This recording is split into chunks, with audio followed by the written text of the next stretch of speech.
हम सभी को त्याग और आध्यात्म का क्या संबंध है, ये आज जानने का प्रयास करते हैं।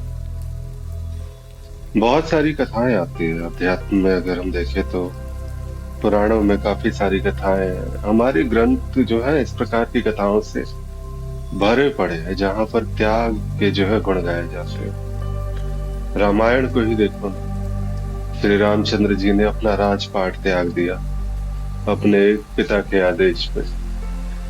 हरिश्चंद्र ने तो अपना संपूर्ण सब कुछ, राजपाट किया, परिवार वगैरह सब कुछ त्याग दिया अपने सत्य पर जो है निष्ठा वहां पर बनाए रखने के लिए।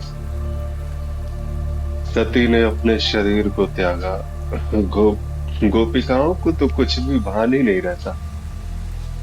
लेकिन बात ये है कि जब हम त्याग को समझने का प्रयास करते हैं, आज भी ये अवधारणा आती है, क्योंकि हम जब देखते हैं वैरागियों को घर घर घूमते फिरते हैं और घर घर बस भिक्षाटन करते हुए अपना जीवन यापन करते हैं, और इस जीवन यापन, उसकी जो विधि है वहां पर बड़े कष्ट में एक तरह से लगता है उनका पूरा जीवन व्यतीत हो रहा है।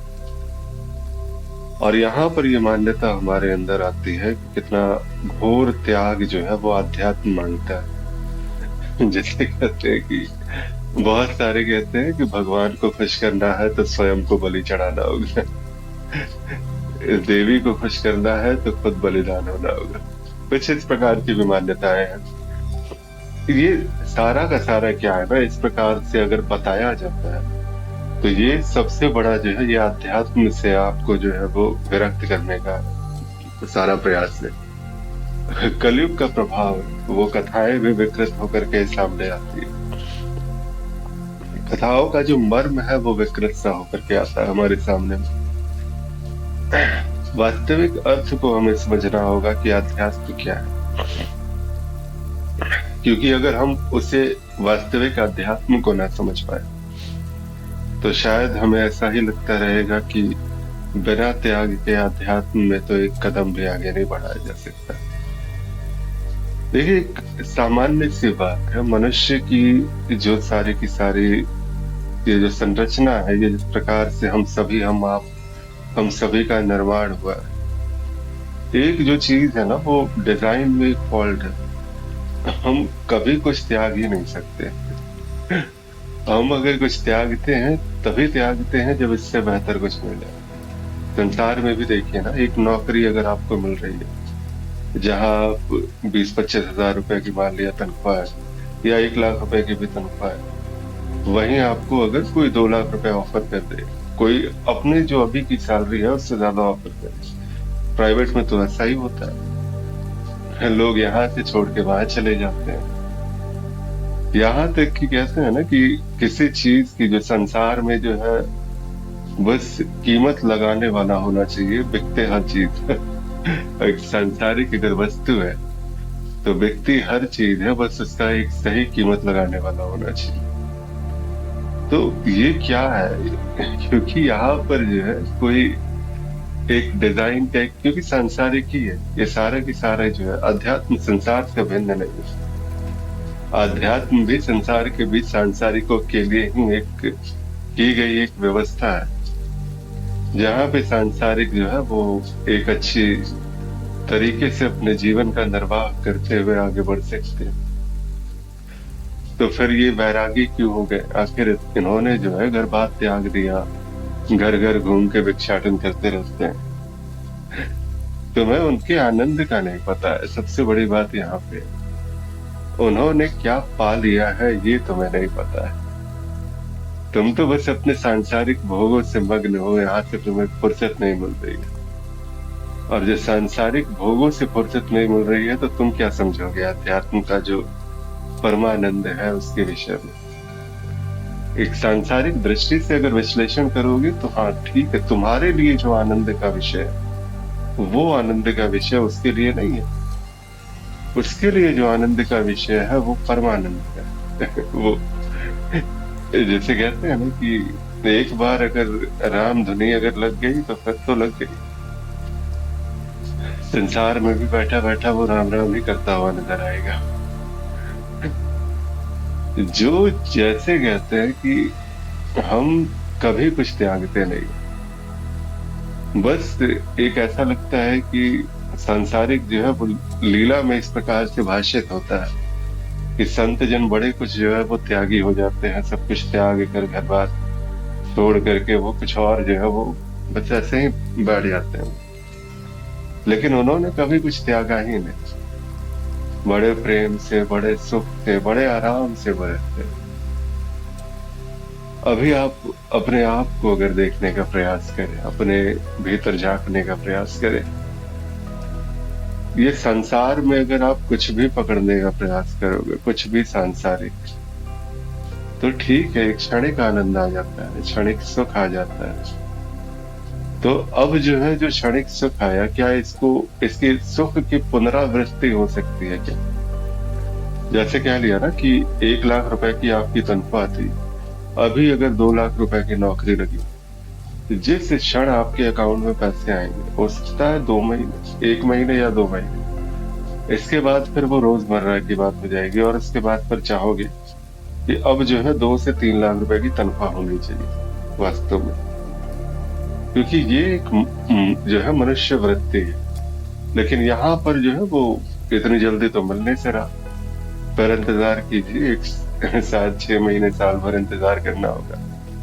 किस्मत अच्छी रही तो मिल भी जाएगी, नहीं रही तो फिर शायद और 1 2 साल और इंतजार करना पड़ेगा। लेकिन अध्यात्म में क्या होता है, जब एक बार राम का नाम लेते हैं, एक बार कृष्ण का नाम लेते हैं, एक बार उस राधा का नाम पुकारा जाता है, तो होता क्या है आखिर? जिस क्षण ये एक नाम लिया गया, उस नाम से हमारे भीतर जो आनंद का जो स्फुरण होता है, और ऐसा नहीं कि अब मुझे अब एक 6 महीने या 1 साल इंतजार करना होगा, तब जाकर के दूसरी बार जो है वो आनंद मिलेगा, फिर तुरंत ही दूसरी बार फिर से राम, और फिर से वही आनंद। और ये आनंद निरंतरता जो है वो लगातार बना रहता है।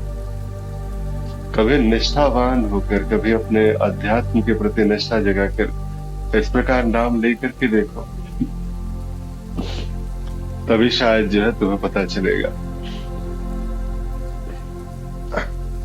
कभी कहते हैं कि गुरु की क्यों आवश्यकता होती है, और गुरु बार बार ये क्यों कहता है, ये त्यागो वो त्यागो। आजकल तो खैर कलयुगी गुरु भी हो गए तो बहुत सारे गुरु इस प्रकार से भी कहते हैं। लेकिन कौन सा गुरु किस लिए कह रहा है वो आपको समझना चाहिए। अगर कोई वास्तव में वो सतगुरु है, और वो अगर एक शब्द भी अगर वो कहता है, वो अगर एक वाक्य भी अगर वो कहता है, कुछ त्यागने के लिए कहता है, तो उसके पीछे का काफी गहरा मर्म होता है, काफी गहरा आशय होता है। उस आशय को समझना अति आवश्यक है यहाँ पे। जब आप उस मर्म को समझते हैं, तब आपको शायद, तब तक जो है, क्योंकि हम सांसारिक बुद्धि है ना हमारी, सांसारिक ही देखेंगे। कभी कभार ये होता है कि कभी वो त्याग कभी बहुत ज्यादा आवश्यक भी होता है, क्योंकि उस त्याग ने आपको एक प्रकार का जो है, उस वस्तु ने आपको एक बंधन में बांधा हुआ है, तो वहां वो चीजें छुड़वाई जाती है। गुरु तो संसार छुड़वाता ही छुड़वाता है, वो आपकी इच्छा की परवाह थोड़ी करेगा। बड़े सोच समझ के इसीलिए लोग गुरु बनाते हैं। कहते हैं एक सांसारिक गुरु मिल जाए जो संसार भी रहने दे, सब कुछ रहने दे।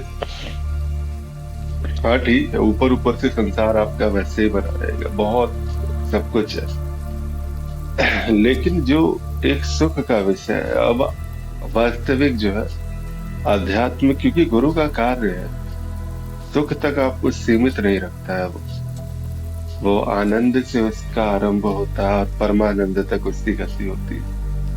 तो वो तो आपको लेके जाएगा उस परमानंद की ओर, और जब परमानंद की ओर लेके जाएगा, तो ये सांसारिक जो छोटे मोटे सुख है वो तो छूटे। क्या आप संसार छोड़ करके सड़क पे घूमोगे? बिल्कुल भी नहीं ऐसा होगा। ऐसी कृपा दिव्य कृपा है ये, और ये सभी को होती नहीं है। तो निश्चिंत रहो, कुछ भी नहीं छूटेगा तुम्हारा। लेकिन हाँ, संसार में रहते हुए तुम्हारा इतना है कि जो आगे 100-500 जन्म और लगते इस माया जाल से निकलने में। ऐसी माया जाल में फंसे रह जाते, न जाने कितने युगों तक फंसे रह जाते। अब है कि ऐसी एक संभावना तुम्हारे लिए बन सकती है कि यहाँ से तुम बाहर आ सको और बाहर इस माया जाल से बाहर निकल करके और परमानंद की ओर अपनी गति आगे बढ़ा सको। कुछ ऐसी सी बात है और इसीलिए गुरुजनों का इस प्रकार का वो प्रपंच जो होता है वो कृपा रूप में ही है। वो हम सभी के लिए वो कृपा ही करते हैं कुछ इस प्रकार से। इसीलिए त्यागना जो है वो आप कभी त्याग भी नहीं सकते। वास्तव में आपने कभी कुछ त्यागा ही नहीं है। आप जन्म के साथ थोड़ी कुछ लेकर के आए। भगवत गीता में जो है ना वो कहाँ हर रोज आपने पढ़ा होगा कभी, तुम क्या लेके आए थे, तुमने क्या खो दिया।